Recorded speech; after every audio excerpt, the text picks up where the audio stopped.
በጣም አሳዛኝና ልብ የሚሰብር ዜና ተሰምቷል።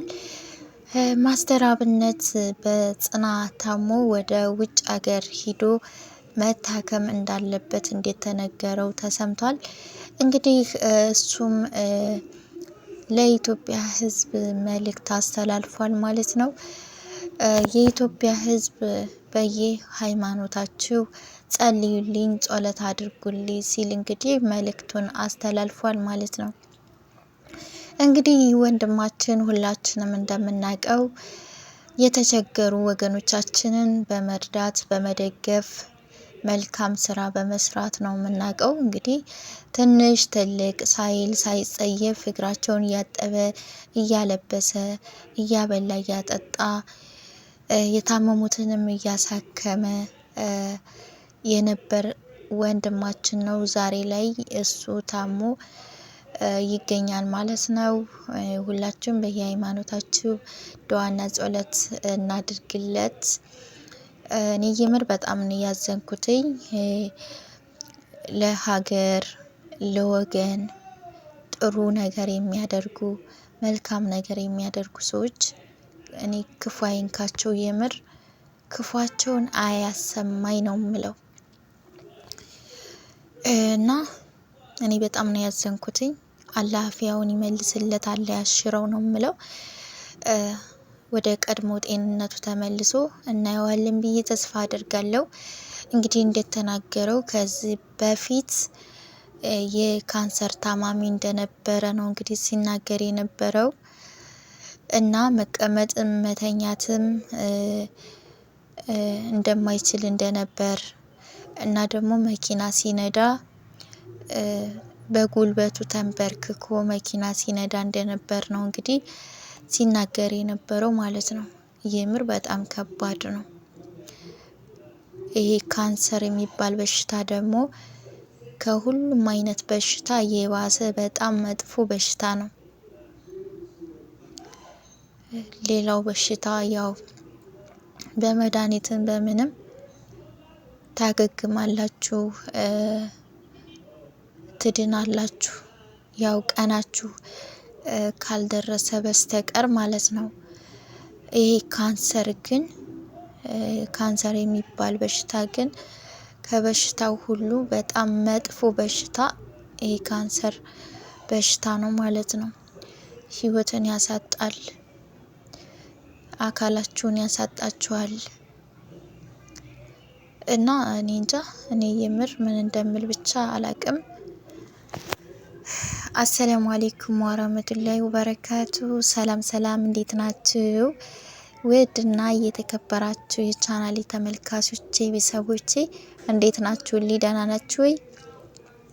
እኔ ደህና ነኝ አልሐምዱሊላህ። እናንተም በያላችሁበት ሰላም፣ ፍቅር፣ ጤና አብዝቶ ይስጣችሁ። ሰላማችሁ ብዝዝት ይበል። ወጥቶ ከመቅረት አላህ ይጠብቃችሁ፣ አላህ ይጠብቀን። ሀገራችን ኢትዮጵያንም አላህ ሰላም ያደርግልን እያልኩ ዛሬ እንግዲህ በአሳዛኝ ቪዲዮ ነው የመጣሁት። የምር ስሰማ በጣም ነው ልቤ የተሰበረው፣ በጣም ነው ያዘንኩት ማለት ነው። እንግዲህ ማስተር አብነት በመልካም ስራው የምናውቀው ወንድማችን ብዙ ሰዎችን እየደገፈ እየረዳ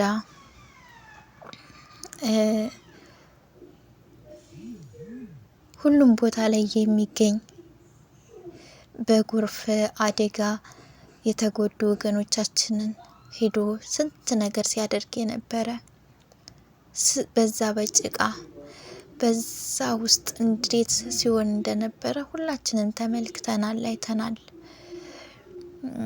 እንግዲህ በጎፋ የጎርፍ አደጋ ጊዜ ማለት ነው በዛን ሰዓት አሞትም እንደነበረ ነው እንግዲህ የተናገረው።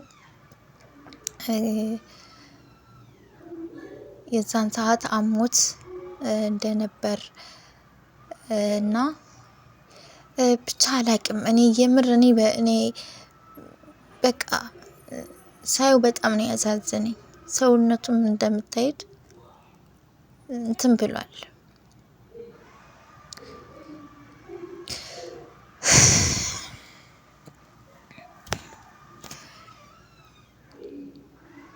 አላህ ጤናውን ይመልስለት፣ ለልጆቹም ሲል እድሜና ጤና ይስጠው። ተሽሎት ወደ ቀድሞ ጤንነቱ ተመልሶ የምናየው ያድርገን ማለት ነው። የምር ይህ መጥፎ በሽታ ነው። ይህ ካንሰር የሚባል በሽታ እኔ እንጃ የምር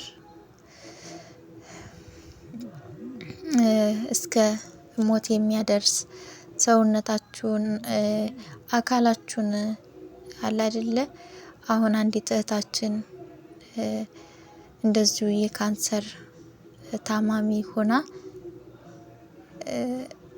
አንድ እግሯን አታለች በዚሁ ምክንያቱም ያን እግሯ ያ በካንሰር የታመመው እግሯ ተቆርጦ ካልወጣ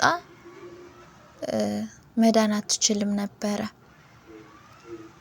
ህይወቷን ያሳጣት ነበረ። እና እንግዲህ አንድ እግሯን አታ ያው ህይወቷን ለማቆየት ችላለች ማለት ነው። አይታችኋት ከሆነ መቼም እኔ የምር የሷ ደግሞ በጣም የሚገርም ነገር ነው። ፊቷ ላይ የሚታየው ፈገግታ ምናምን የምር ሁሉም ነገር ለበጎ ነው። እውነቴን ነው። ላያስችል አይሰጥም ይባላልና እሷ ላይ የሚታየው ፈገግታ ምናምን በቃ ምንም የሆነች ነገር አልመሰላትም። የምሬን ነው። ምክንያቱም እዚህ ጋር ብታዝንም ምንም ብትል ምንም የሚመጣው ለውጥ የለም እና እውነቴን ነው። አላህ ጤናችንን ሰጥቶን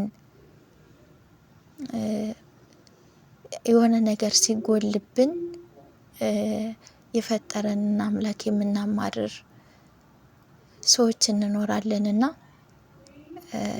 በተሰጠን ማመስገን አለብን። እውነቴን ነው። ሙሉ ጤና ይዘን ሰርተን መብላት መጠጣት፣ ሰርተን መዋል መግባት እስከቻልን ድረስ አልሐምዱሊላህ ማለት አለብን። ምክንያቱም ለሰው ልጅ ማለት ነው ዋናው ጤና ነው። ጤና ካለ ምንም ነገር ማድረግ እንችላለን። ሰርተን መዋል መግባት፣ ሰርተን መብላት መጠጣት እንችላለን። ጤና ከሌለን ግን ሁሉም ነገር ባዶ ነው። ሁሉም ነገር ማለት ነው። እና ዋናው ለሰው ልጅ ጤና ነው። አላህ ለሁላችንም ጤናችንን ይስጠን። የታመሙትንም ደግሞ አላህ ያሽራቸው ነው ምለው እና ወንድማችንን ማስተር አብነት አላህ ያሽርህ፣ ለልጆችህም ሲል አላህ ደግሞ ጤናህን መልሶልህ እድሜና ጤና ሰጥቶህ ያቆይህ ነው ምለው። እንግዲህ የገንዘብ ማሰባሰቢያም ጥሪ እየቀረበ ይገኛል። አቅማችሁ የቻለውን ለዚህ ወንድማችን ያው ለወገን ወገን ደራሽ ነው ይባላል እና ይቅርታ እንግዲህ ያው ቪዲዮ በመሀል ተቋረጠ እና ውድ ሀገሬ ልጆች እንግዲህ ዛሬ ላይ ወንድማችን የእኛን እገዛ የእኛን ትብብር ይፈልጋል። ስለዚህ እኛ ደግሞ ከፈጣሪ በታች ያው ሰበቡን አድርሰን የወንድማችን ሄዶ ታክሞ ወደ ቀድሞ ጤንነቱ ተመልሶ እንድናየው ልናግዘው ይገባል ማለት ነው። ያው መልካምነት ለራስ ነው። መልካምነት ዙሮ ይከፍላል። ዛሬ ላይ መልካም ነገር ብንሰራ፣ ጥሩ ነገር ብናደርግ ለራሳችን ነው። በፈጣሪ ዘንድ ጥሩ ነገር ይጠብቀናል ማለት ነው እና የወንድማችን የተቸገሩትን እየረዳ እያገዘ የነበረ አሁንም ደግሞ ወደ ቀድሞ ጤንነቱ ተመልሶ ቀጣይም ደግሞ ብዙ ሰዎችን መርዳት ማገዝ የሚችል ወንድማችን ነው ማለት ነው እና እላችኋለሁ ሁላችንም ልናግዘው ይገባል። ውድ የሀገሬ ልጆች ለዚህ ደግሞ ያው እኛ ኢትዮጵያውያን የታመመን ማሳከም፣ የተቸገረን መርዳት ልማዳችን ነው። ለዚህ ጥሩ ልብ አለን ማለት ነው። አላህ ይህን ጥሩ ደግ ልባችንን አይቀይርብን እና ላችኋለሁ። ለነበረን ቆይታ አመሰግናለሁ።